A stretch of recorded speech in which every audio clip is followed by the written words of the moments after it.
C20 diploma 5th semester exams రాయబోతున్న స్టూడెంట్స్కి అయితే important questions అయితే స్టార్ట్ అయితే చేయడం జరిగింది.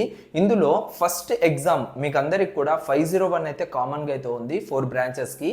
త్రిబుల్ ఈసీఈ మెకానికల్ అండ్ అదేవిధంగా సిఎస్సికి ఇండస్ట్రియల్ మేనేజ్మెంట్ అండ్ ఎంటర్ప్రీనర్షిప్ ఇద్దరికైతే ఉంది.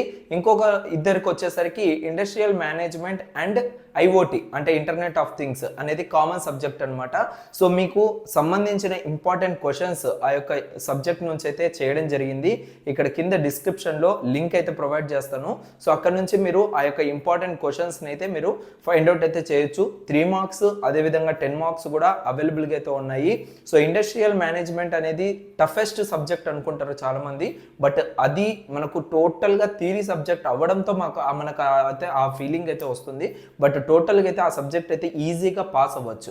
ఎలా ఈజీగా పాస్ అవ్వచ్చు అంటే థియరీ కాబట్టి కాన్సెప్ట్ని అర్థం చేసుకొని మీరైతే పేరాస్ అయితే రాయకండి, ఓకేనా. కాన్సెప్ట్ అర్థం చేసుకొని పాయింట్స్ రాయండి. మీరు ఎప్పుడైతే పాయింట్స్ అక్కడ పేపర్లో మెన్షన్ చేస్తారో దెన్ ఆటోమేటిక్గా సో ఎవరైతే ఎవాల్యుయేటర్ ఉంటారో వాళ్ళకి ఈజీగా మీ యొక్క పేపర్ అనేది అర్థమవుతుంది. ప్రెజెంటేషన్ అనేది కూడా సింపుల్గా ఉంటుంది. సో మిమ్మల్ని పాస్ చేసేదానికి ఎక్కువగా అవకాశాలు అయితే ఉంటాయన్నమాట, ఓకేనా. సో ఐఎంఎస్టీకి సంబంధించిన ఫుల్ డీటెయిల్స్ అనేటివి ఈ కింద కనపడుతున్న వీడియోలు అయితే ఉన్నాయి. ఒకసారి అయితే చెక్అవుట్ అయితే చేయండి. ఇంకా ఇలాంటి వీడియోస్ కోసం మన ఛానల్ని సబ్స్క్రైబ్ చేయండి.